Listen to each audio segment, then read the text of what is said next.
So the event today is a validation workshop. We are currently undertaking a study. We just finished a study on protection of safe homes and services that are provided for survivors of human trafficking. So essentially, we were assessing the services from a gender perspective. We did a methodology through which we developed a tool with which we could go to the field, and the stakeholders you see here today have been gathered to validate the findings that we got from the field. Essentially, we went around the 6 area councils in Abuja to assess the shelters that you have from a gender perspective. First, trying to assess their understanding of issues of gender mainstreaming and equality, and also the kind of services that are rendered to both men, women, boys, and girls. So today's workshop is just to validate those findings. So your findings, what is your call to the federal government? What is the FCT administration? Yes, our findings reveal that quite a number of shelters have a deep understanding of gender-related issues. We also found that some shelters, the understanding is still limited.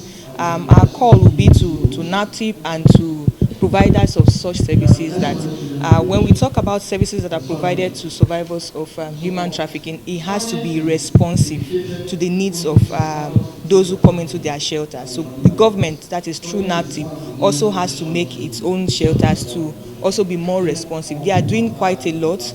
Funds are limited, but we also hope that going forward, the findings that we have encountered on the field through the study conducted by Clean Foundation, that they are able to take them and try to see how they can improve upon their services, and also the kind of the caretakers, those who handle the persons in the shelters. You need people that are more technical, that have deep understanding, because we argue that when somebody comes into your shelter, be it a man or a woman or a boy or a girl, the services or their needs are very different. So how do you tailor whatever you're rendering from your facility to such person that can adequately meet what they require? So it's not a one-size-fits-all approach, but it's to be adaptive to the needs of persons, survivors of human trafficking. These persons have undergone a lot of trauma.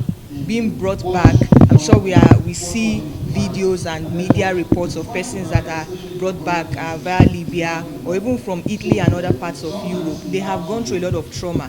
When they come back to the country, what services are we providing? How are we also ensuring that their psychological needs are taken care of? How are we also ensuring that they come back and they are able to get some kind of economic opportunities or platforms or some stipends with which they can start up their life and also be better reintegrated back into the society? So our findings reveal quite a lot, and we do hope that the government takes this. This is not the first time we're doing it. It's an innovative research. We started with Edo and Lagos State being the focal state of the project.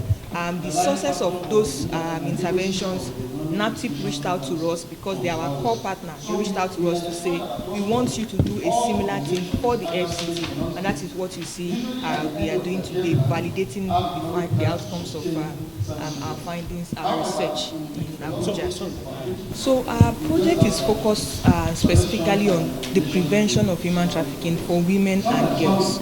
A critical component of that project is more on awareness at the grassroots level. So what we are doing is taking the message out to those states that are deeply affected, Edo State and Lagos State, for instance.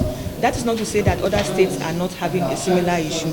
But when we talk about Edo State, it ranks very high on the map. So we're going to the rural communities, and we've had discussions with community heads. We've had discussions even with women-led organizations, NGOs, and youths that are there to try to reconscientize them that it is not an easy journey when you get out there. the media, because media again plays a huge role in trying to confuse a lot of persons. So they feel that it's all rosy when you get to Italy. There's a lot of struggle from here to Libya. It's still another level of struggle. So Clean Foundation is coming, on the two levels to say government has a lot to do to ensure that people stay back and see the need to contribute their own quota towards improving Nigeria, and to also conscientize parents, because they have a huge role. Some parents go as far as influencing, putting pressure on their children, on their wards, that look at your mate, this is what they are doing, they have brought back cars, they have brought back money, what are you doing? And unemployment again contributes a huge is a critical factor to pushing people out. So our own has been working with media and also pushing out information. And right now we are currently in Edo State, where we are having a round table with civil society and the media. How can the media, you guys that are here now, how can the media also push out a narrative that encourages people to stay back and that don't make the country look it's all a bleak situation? So the media has a huge role to play. We're working with the media, traditional institutions, we're working with them, parents, critical segments of the society. We're trying to push the information out there so that they are aware. And then what other alternatives? Because people will come back to ask us, if you say I shouldn't travel, what other alternatives are you providing? So the academia is also very important here. What are the kind of courses that can make people to be employable when they come out? And then skill acquisition, we're trying to work with various organizations to see the need that young people equally, apart from having a university education, they have some kind of skill. So these are we are coming from the perspective of awareness creation, providing the needed platforms through which young persons can express themselves, and also ensuring that for those who have gone and have come back, how do we provide their services more responsively and also reintegrate them better into the society of every state? Is also to bring them on board. So when we are having such discussions, we ensure that representatives of such agencies are on board and are able to take the messages back to their institutions. So this for now is a pilot project we're starting up. The learnings from this project will hopefully inform future interventions on preventing human trafficking by Clean Foundation. It's all about the research on safe shelter, the validation of the document that was done by Clean Foundation and sponsored by the UN Women. We've been part of the methodology, discussion on how to upgrade shelters for best practice. I think it's important for us to know that when it comes to the 5 P's of the program, human trafficking, as NAPTIP is projected in the country, we have the policy, the prevention, the protection, and then the partnership aspect. Sheltering is a protective aspect. It means a safe space where you keep victims of human trafficking. I think the way forward is that we should realize that the COVID-19 pandemic has thrown a lot of people, has made us mostly disoriented. And we should realize that when victims have gone through all they go through, we are aware that victims go through exploitations, whether for labor, whether for sex, for organ harvest, ECT. We should know that when they go through this, there must be a safe space where they can go through the basic cycle of rehabilitation, which includes the crisis level, which includes the rehabilitation and sheltering for recovery, and so also for reintegration. Why are we trying to look at all this? Is because we must make sure that someone becomes a whole individual, functional to the society.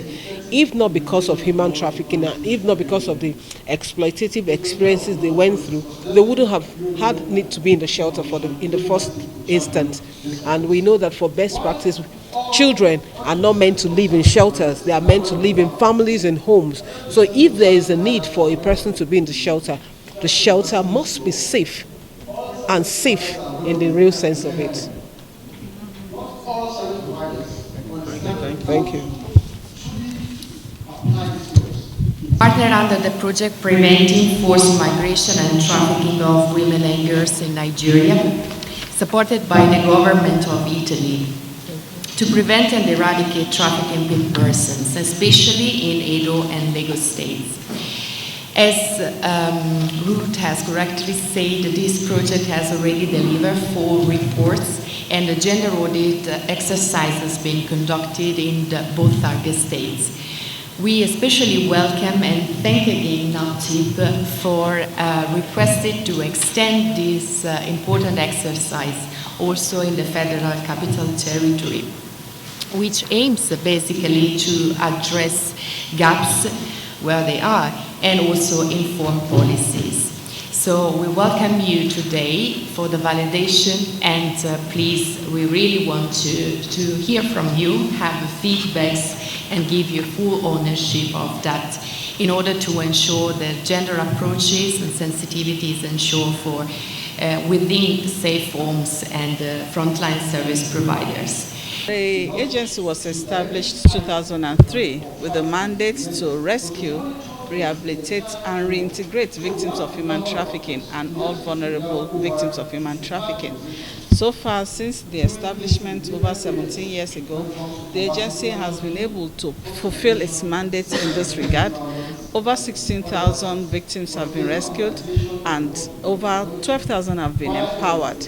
We have also been able to prosecute suspects, and we've sent over 300 to jail.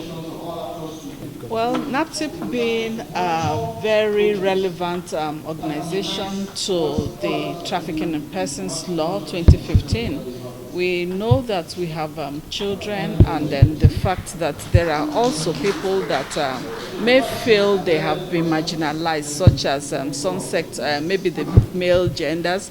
It is important that the agency comes into play to know that all both male and female genders are actually important, and this has been mainstreamed in the agency's operations and our activities. So we are a very important part of this policy and the findings that have been carried out as from the research. For the reports, I want to tell you that NAPTIP was actually a major key stakeholder in this research, and everything that has been so discovered would be carried out. We would do our best to make sure that this are actually part of our operations, and we will see to it that they are implemented.